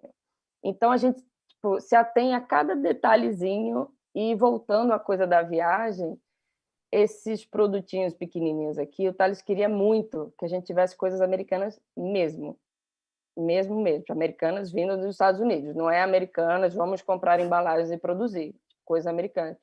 E aí foi aquela coisa, tipo, ixi, e agora, né? Tempo de produção, de pré-produção, temos 2 meses, já não estava na primeira semana, o que é que a gente faz? Isso aqui, corre, vamos falar com amigo, liga para amigo, não sei o quê. Conseguimos uma parte, a outra parte deve estar na alfândega até hoje, porque não rolou, ficou por lá. Mas é isso, os imprevistos também que acontecem quando a gente vai para campo e se depara com o mundo como ele é, né? Mas, enfim, essa aqui é a locação sem nada. Tcharam! Aqui é o frame da coisa do... Cada objetinho conta uma história. Aqui você tem pouquíssimos elementos, né? Você tem uma mesona, mas cada objetinho desse está contando a história de cada um daqueles ali.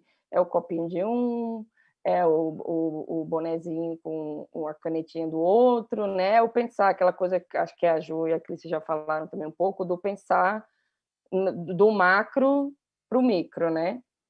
E, mais uma vez, agora a gente saiu internacional, né? Coisa veio dos Estados Unidos, uma parte veio, outra parte Chica teve que correr aqui para São Paulo, porque a gente começou a pesquisar em Recife, se deu conta que realmente não íamos chegar no que a gente precisava, só em São Paulo, então a gente teve que correr. E aí a gente saiu desse mundo americano, que aqui, ó, mais uma vez, produtos e miudezas que contam uma história, né? Acaba que nem aparece, você acha, tipo, nem aparece tanto, mas está ali, está contando essa história. Por mais que a gente não tenha um detalhe, ela está compondo, né, o cenário. Veio lá dos Estados Unidos. Vou passar rapidão aqui. E a gente chegou no museu, que eu acho que é isso, a gente foi para outro lugar agora, né? A gente deu 3 pilares completamente diferentes, assim. E eu acho que esse realmente foi o mais tinhoso de fazer, porque a gente tinha essas referências que eram baseadas no museu lá de Canudos, lá na Bahia. E aí a gente ia do macro, eu cheguei a falar com as pessoas do museu, só que é isso, a gente esbarra mais uma vez no tempo de produção e enfim, né, no orçamento, e não dava para eu ir lá. O rapaz foi sempre super muito solícito, mas não tinha como eu ir lá pegar as coisas, depois voltar, tipo, a logística não fechava, assim. Então a gente teve que se virar de tentar reproduzir o máximo que a gente conseguisse e criar também, porque a gente só tinha foto desse lugar aí, né, assim. Enfim, vamos lá, do zero. Aqui são cada objetinho desse foi um desafio para a gente. Esse bornal aqui é da vestimenta dos cangaceiros, né? Eram umas bolsinhas que eles usavam, e é isso. A gente olhou e falou, isso deve ser fácil. Cara, não é. Assim, não é. A gente falou tem um filme do Alceu Valença, A Luneta do Tempo, se eu não me engano, que eles cangaceiros, então a gente foi atrás do pessoal de lá, inclusive eles emprestaram algumas para a gente, que eles tinham confeccionado. A gente foi atrás da costureira que fez para o Museu do Cangaço. A gente foi, sabe, você começa a abrir várias frentes, assim, de coisas que, como eu falei, às vezes parece super simples, mas quando você vai para campo e você começa a abrir esses lugares, você fala assim, putz, e o tempo, né? A gente está sempre correndo contra o tempo. Como a Clícia falou, é isso, é cada vez mais apertada nosso tempo de pré, e os projetos são cada vez maiores, assim, né?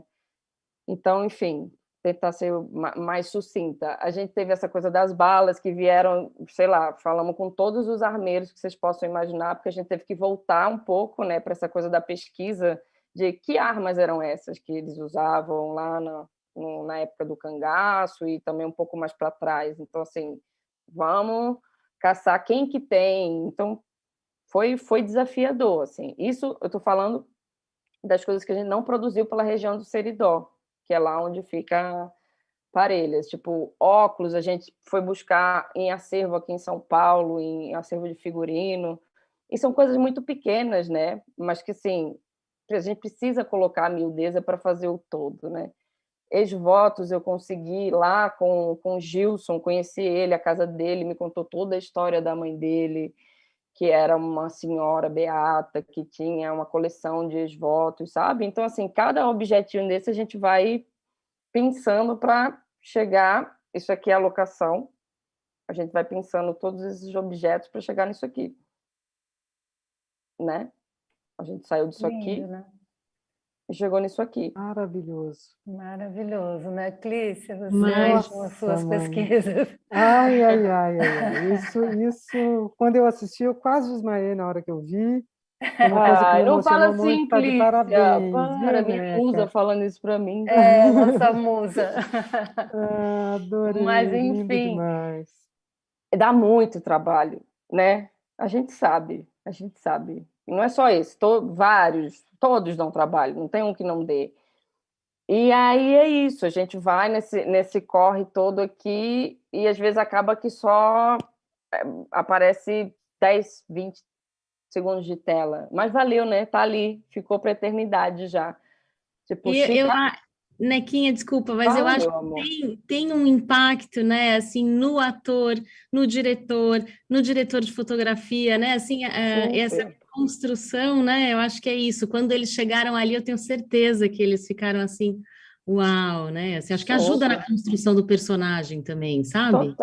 Total, cara. E assim, pô, é incrível, né? Quando você monta uma parada e você vê que as pessoas... E eu tô falando, tipo, tem um museu, mas, assim, às vezes a gente está montando um quarto de um personagem que, para mim, é tão importante quanto, porque também está contando uma história, né? E você vê o ator entrando e falando, caraca, é isso aqui, sabe, né? Sim, sim. Eu não sei como é para vocês, mas, assim, ouvir, né? Você vê... Eu fico meio ali num cantinho, sou meio low profile, fico ali meio escondida, só ouvindo para ver o que tipo, se foi, se deu match ou não. Mas, enfim. Esse é um momento que sempre me interessa, quando vejo Né? ator, atriz chegando no cenário, né, no ambiente que é muitas vezes o habitar, né, a casa daquele personagem, ou lugares pelos quais eles Sim. percorrem, enfim, é muito emocionante isso. É isso, é a delícia de fazer o que a gente faz, né? Compensa, assim, todas as horas que Chica foi lá e rodou, sei lá, só uma curiosidade aqui, eu fiz uma contagem, a gente foi a 8 cidades diferentes, assim, para montar esse cenário. Eu anotei aqui, eu vou ler, porque Recife, São José do Seridó, São Paulo, Pico do Jabre, Patos, Cobra, Canudos, Acari, Caicó, Olinda e Igaraçu, tá?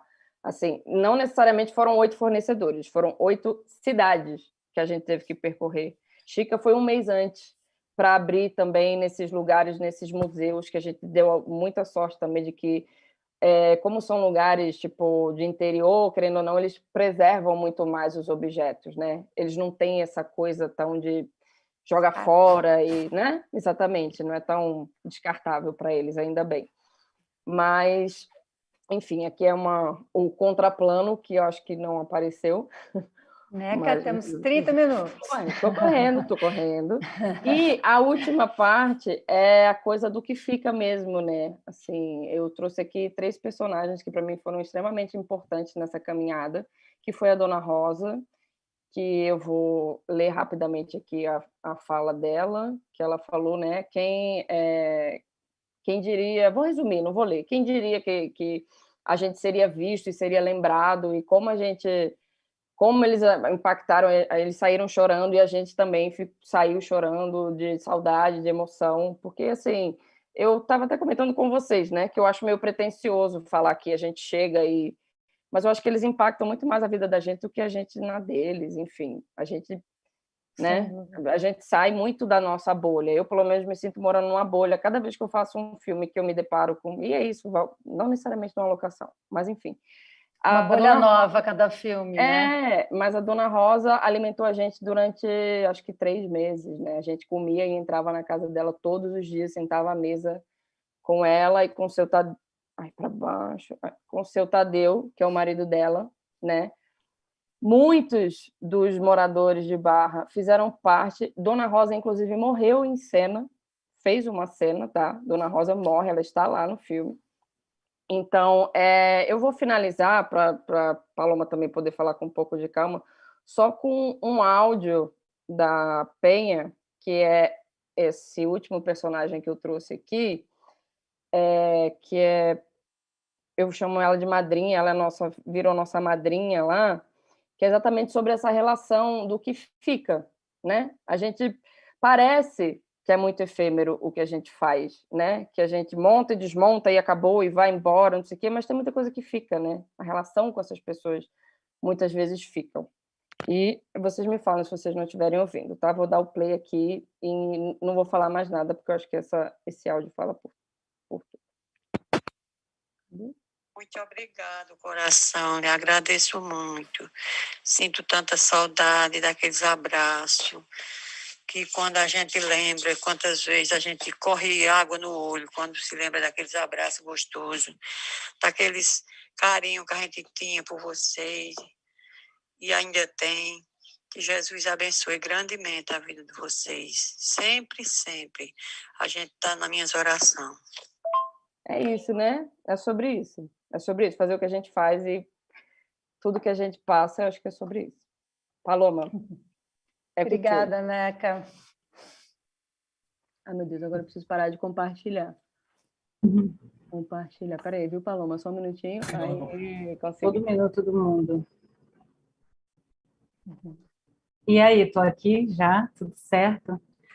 Então, bom, primeiro eu queria agradecer o convite da mesa, é uma honra estar com essas mesas todas, e contemplando tudo que a gente faz, contemplando da maneira que talvez muitas pessoas não saibam que a gente faz, e, enfim, encerrar com esse áudio, eu sempre penso que eu tenho uma confissão a fazer, eu gosto mais de gente do que de objeto, e eu acho que é esse atravessamento humano que a gente tem durante todo o nosso processo criativo, todo o nosso processo da busca das histórias, da busca das memórias, da busca do espaço que vai representar tantos personagens que não existem, que passam a existir na nossa vida, é que a gente vai vivenciando todos esses outros personagens no caminho.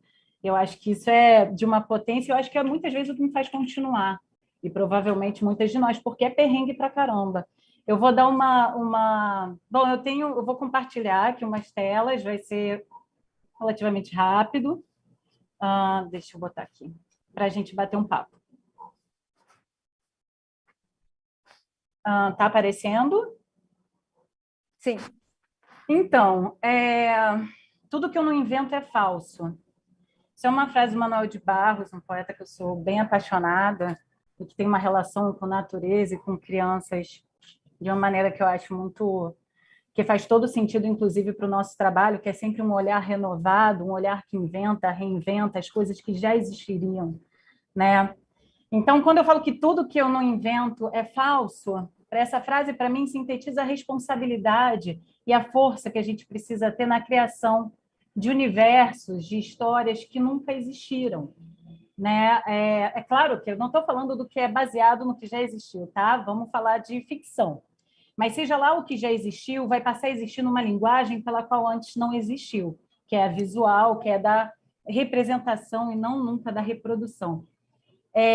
Então, quando eu falo da responsabilidade do que a gente vai criar, do que a gente vai inventar, e principalmente, eu não sei se vocês conseguem ver, porque para mim tá escrito sobrevivências em cima. Aparece para vocês no Sim. abajur? Tá. Sim. Sim. Porque eu vou focar aqui na minha apresentação sobre vivências, né?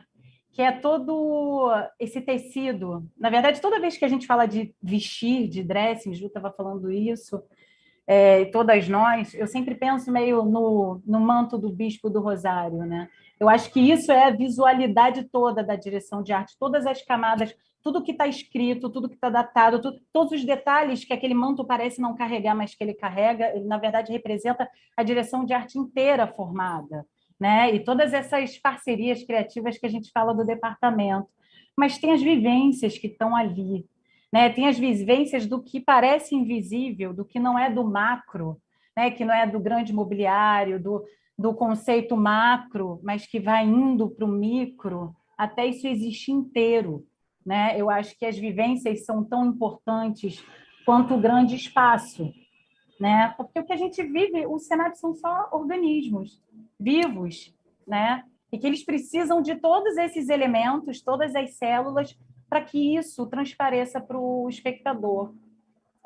Quando eu falo dessa responsabilidade, é porque a gente está criando, a gente está inventando algo para alguém que vai sair de casa e vai para o cinema. Tá, tudo bem, hoje em dia vai pagar o streaming, blá.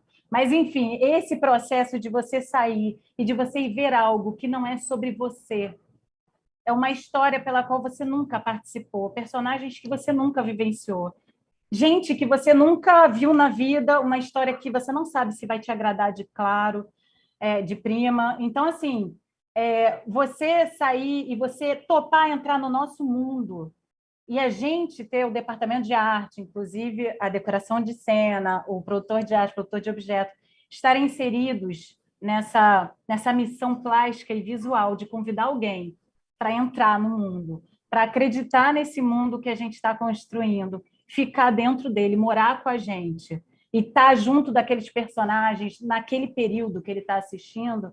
Nossa, isso é de uma potência enorme e isso tem que ser levado com toda a sensibilidade e seriedade que isso demanda, né? Enfim, vou andar um pouquinho para gente... Gente, eu estou andando e não está andando. Começou.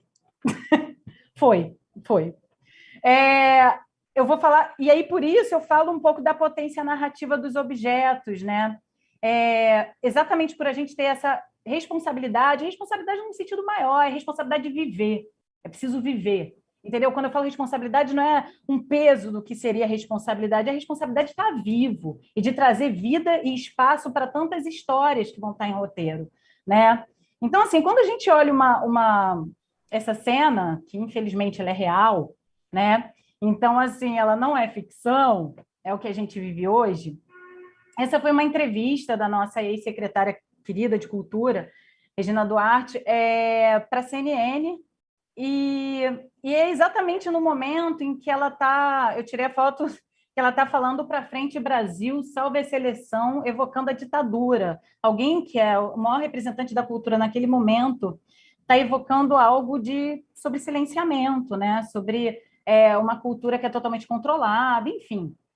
Ela, quando está cantando aquela música, né, Constrangedor, a gente tem no espaço atrás, na parede, a gente tem 2 quadros do Rubem Valentim, que são... O Rubem Valentim é um artista negro, um artista plástico, escultor, inclusive professor, viva os professores fundamentais, né? Hoje é o dia.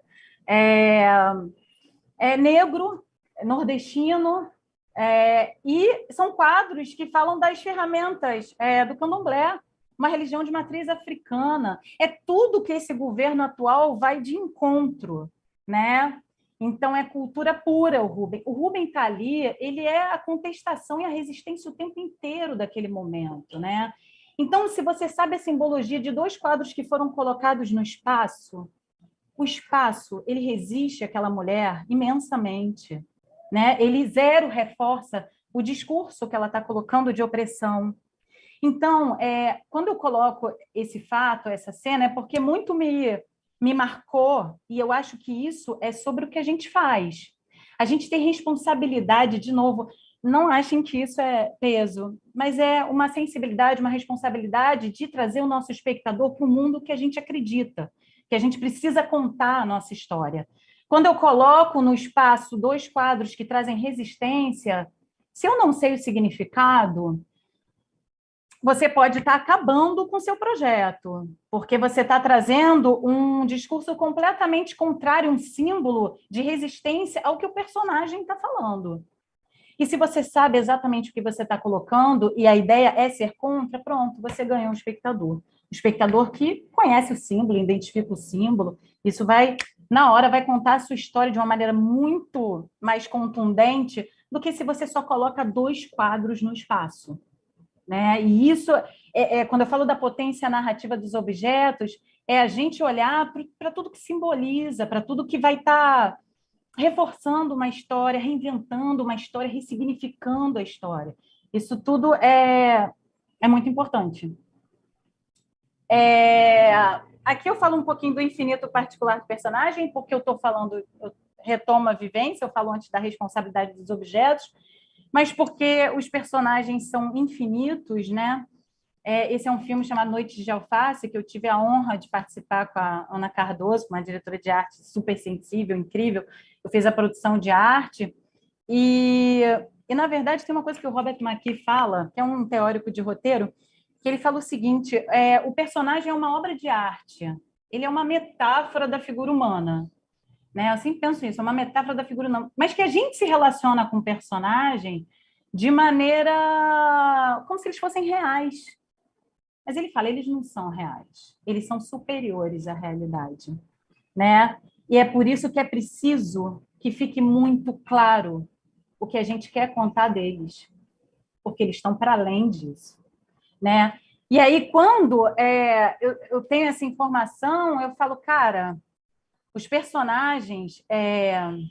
Porque o que significa vivência? Se eu para pensar, vivência, se a gente pegar no dicionário, o significado de vivência é exatamente o que uma pessoa carregou durante a vida enquanto experiência, o que ela acumulou de experiência durante a vida. Se a gente parar para pensar num personagem de 70 anos, o que ele acumulou durante a vida, e a gente vai trazer isso para um universo visual que nunca existiu antes, existiu no papel. E a gente não vai poder viver 70 anos desse personagem para trazer tudo o que a gente deseja dele. A gente, às vezes, vai ter 2 dias para montar esse personagem, 2 dias para montar 70 anos de alguém, ou 50 anos de um casamento, ou uma vida inteira de luta. E todo esse período a gente terá 2 dias, enquanto quando a gente lê esse roteiro, a partir do momento que a gente lê, a gente passa a ficar com esses personagens obsessivamente. Porque a gente quer que eles virem nossos melhores amigos, a gente quer que eles virem a gente precisa que eles entreguem tudo para a gente. A gente precisa... Porque, às vezes, gente, no roteiro a gente vai ter 10 linhas sobre as características de um personagem, e isso não é uma crítica sobre roteiro, isso é fato. Eles têm que construir um mundo inteiro, né, de um filme, de uma história pela qual tem vários personagens, e às vezes as características dos personagens vão estar em 10 linhas. Eu não tenho 10 linhas, eu tenho certeza que ninguém tem 10 linhas. A gente tem muito mais que 10 linhas. Então, a gente que vai construir a visualidade de um personagem, a gente tem que estar com ele tão íntimo da gente, porque a gente tem que entregar tantas camadas além das 10 linhas, porque ele existiu esse tempo inteiro que o espectador também não está assistindo, né? Então, a gente precisa saber, a gente precisa entregar uma relação, porque a gente tem que construir o nosso espaço que vai ter uma interação com o personagem, uma interação que a gente diz qual é a classe, qual é a questão socioeconômica do personagem, qual é o histórico do personagem, quais as questões psicológicas do personagem, quais são os conflitos que esse personagem tem, que história esse personagem carrega, qual é a política desse personagem, qual é a religião. A gente tem que dissecar esse personagem e a gente vira cavalo. Na Umbanda, tem a expressão cavalo para os médiuns, que é quando eles recebem, incorporam os espíritos. E é o que a gente faz. Além dos atores fazerem isso, estamos o tempo inteiro incorporando os nossos personagens.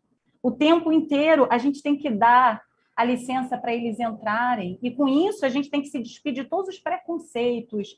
A gente não sabe de nada, né? Cada projeto que eu vivo, que eu vivencio, por isso que a Clícia falou, é muito importante, a gente tem que lutar muito pelo período de pesquisa sempre. A gente tem que lutar para a gente poder entregar para o nosso espectador e para o nosso personagem, para o nosso espaço, a dignidade visual que eles merecem, né? Então, a gente tem que lutar muito por essa pesquisa, porque quando a gente for atribuir várias características, e que muitas vezes a gente vai inventando no meio, a gente vai atribuindo coleções, a gente vai atribuindo memórias, a gente vai atribuindo famílias que nem estavam no roteiro. Mas porque para ele existir, a gente existe, não é em 10 linhas. Então, você precisa o tempo todo estar com esse personagem em você para você entregar tudo de melhor que ele pode ter, de uma vida inteira. Ele pode ter até acabado de nascer, mas até isso vai requerer de você toda essa demanda, né, de colocação. Então, assim, as vivências para esse infinito particular do personagem, as vivencinhas, né, desde do livrinho, da coleção de quadro, da coleção de formiguinha, tudo que a gente, uma carta, a maneira que se escreve, aquela agendinha toda preenchida, que a gente faz mais uma questão de preencher, sabe? Aquele cinzeirinho que você olhou no shopping show e você tinha certeza que sempre foi dele. Sempre. E as pessoas falam, mas isso quase não aparece. Não importa, isso aparece. Porque tem um manto inteiro que vai se integrar com tudo isso. E quando o ator se apropria disso, então, é de uma potência.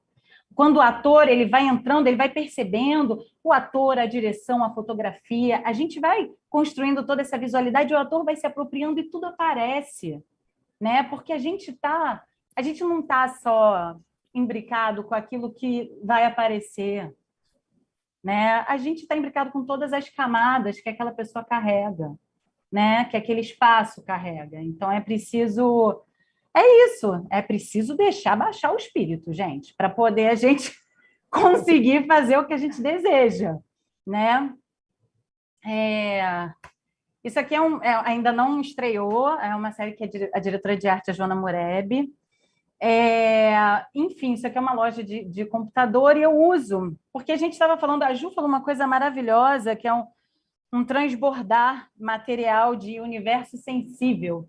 A gente é um transbordamento material desse universo sensível que atravessa a gente, do que é esses universos que a gente lida para transformar eles em visualidade.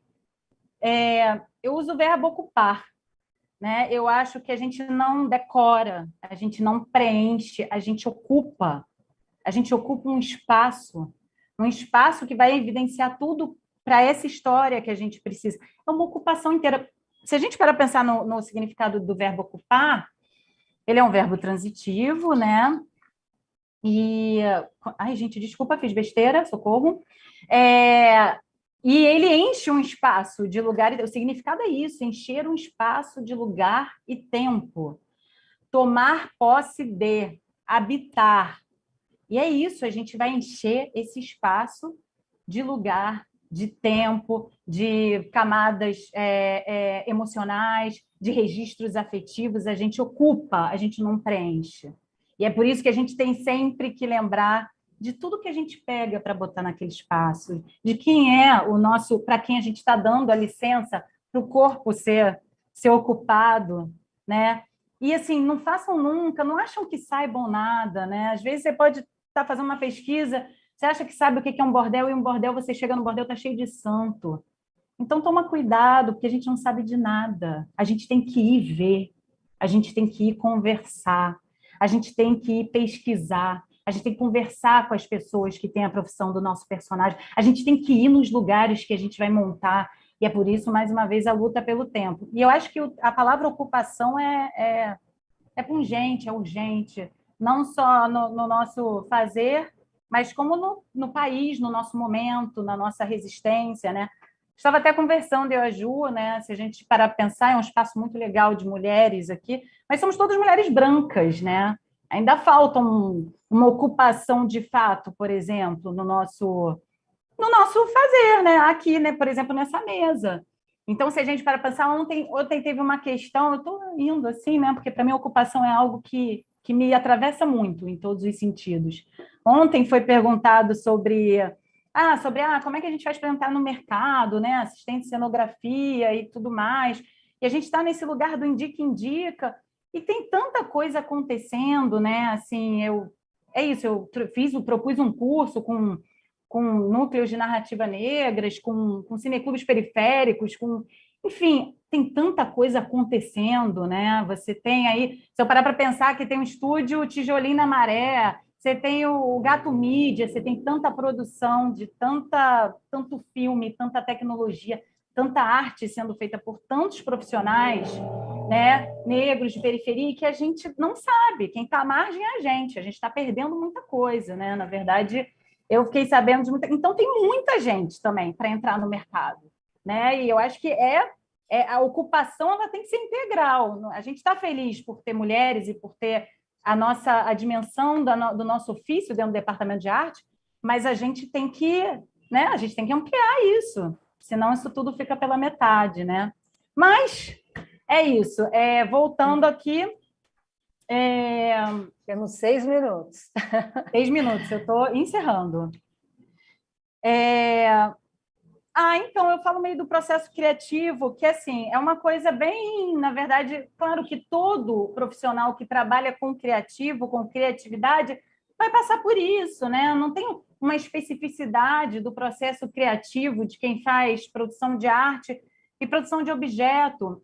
É claro que a gente precisa ter umas ferramentas que vão nos ajudar, vão nos auxiliar no nosso caso, que é transformar a visualidade toda de um papel, que era um papel que passa para 3D e que vira 2D para o nosso espectador. Isso, a gente tem elementos que ajudam a gente nesse percurso. Que a história da arte, eu vou só aqui citar a gente rápido, que é só uma ideia, assim, a história da arte vai sempre ajudar a gente, os movimentos artísticos, para a gente poder ter sempre referência, além, quando eu falo séries, filmes, é claro, né, é óbvio, e está chovendo a beça aqui, de repente. E assim, então é claro que a gente vai se debruçar em séries e filmes, mas a gente tem que se debruçar em fotografia, em história, em literatura, porque literatura é um exercício maravilhoso, porque a gente está sempre construindo visualmente os livros que a gente está lendo, ter ideia de espacialidade, se basear na fotografia para fazer as nossas pesquisas, os clipes. Gente, clipe é uma referência magnífica, porque o que a gente tem que visualmente construir em 4 minutos uma história de uma música. Nossa, isso é arsenal de referência para caramba. Arquitetura, para a gente entender, né, para a gente ambientar, espacializar todas as nossas histórias, a gente ter uma ideia. Eu falo dançar, porque eu acho que a gente tem que dançar, porque a gente tem que mover o corpo. Eu acho que o processo criativo do cérebro ele demanda desconforto, e a gente tem que se mover, a gente tem que se colocar em situações o tempo todo novas, para a gente não ficar com mais do mesmo, porque a gente já tem nossos registros, a gente já tem nossos atravessamentos, mas a gente precisa estar ampliando isso o tempo inteiro. Quando eu falo sabores novos, eu sou uma pessoa com apetite infantil, mas eu sempre enfatizo isso. Quando você experimenta novas comidas, novos sabores que você super estranha, o teu cérebro está buscando para decodificar aquilo desesperadamente. Você está tirando ele do lugar dele. E lidar com criança, hein, gente? Eu nem botei isso aqui, mas lidar com criança é fundamental, tá? Eu sempre acho isso. Aquele priminho, não sei o que, dá uma ligada e tal, porque a criança, ela te força a você rever o tempo inteiro alguma coisa para você explicar para ela. Isso é o nosso espectador. Se eu parar para pensar, quando uma criança me pergunta o que é isso? Eu, com todo meu caminho de 40 anos, com meus preconceitos, com as minhas vivências, com as minhas frustrações, eu não posso pegar a minha explicação adulta para uma criança sobre o que é alguma coisa. Eu vou ter que revisitar aquela coisa. Eu tenho que revisitar aquela coisa, eu tenho que reencontrar aquela coisa, eu tenho que ressignificar e passar para essa criança o que é aquilo que eu estou vendo. E isso é um exercício de criatividade gigantesco, e isso é o que a gente faz com o nosso espectador. A gente recebe o roteiro e a gente faz essa ressignificação o tempo inteiro, para a gente transformar tudo aquilo em visualidade, para a gente trazer para o nosso espectador a visão da primeira vez de algo, da história, enfim, daquele personagem que a gente vai contar. E vivenciar, né? Oi, precisamos terminar. Terminar, então tá todo ótimo. Mundo poder... Acabou. Na verdade, acabou. E é isso, eu acho poder se despedir aqui. Eu acho que, assim, a minha palavra final é vivenciar, que é meio óbvio, né? Acho que a gente tem que vivenciar todos os registros afetivos, o cheiro da avó, o melhor bar, tudo aquilo que a gente pode incluir na nossa vida, que vai transformar em registro depois, para a gente compor esses universos todos é fundamental. Eu acho que só para concluir mesmo, eu acho que a sorte da nossa profissão é que a gente já vive uma vida, né? Mas eu acho que a sorte mesmo é poder vivenciar todas essas vidas que passam pela gente, né? Isso é uma bênção, quase.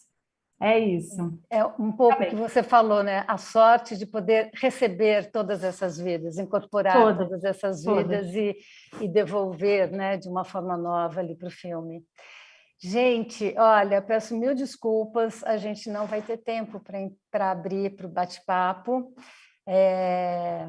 Todos aqui tinham muito o que falar e dá vontade de continuar falando, pelo menos eu sinto essa vontade de continuar esse papo aí que todas levantaram, da Ju, da Clícia maravilhoso, a Paloma arrasou, a Neca também, enfim, e peço desculpas então de não ter esse bate-papo e me despeço aqui, espero que tenha ajudado, tenha provocado todos vocês aí a entender um pouco mais esse nosso fazer.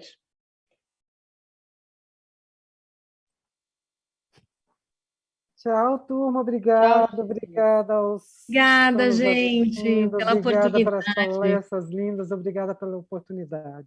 Que delícia Obrigada, estar com vocês, meninas, que honra, viu? A sorte. Obrigada. Foi.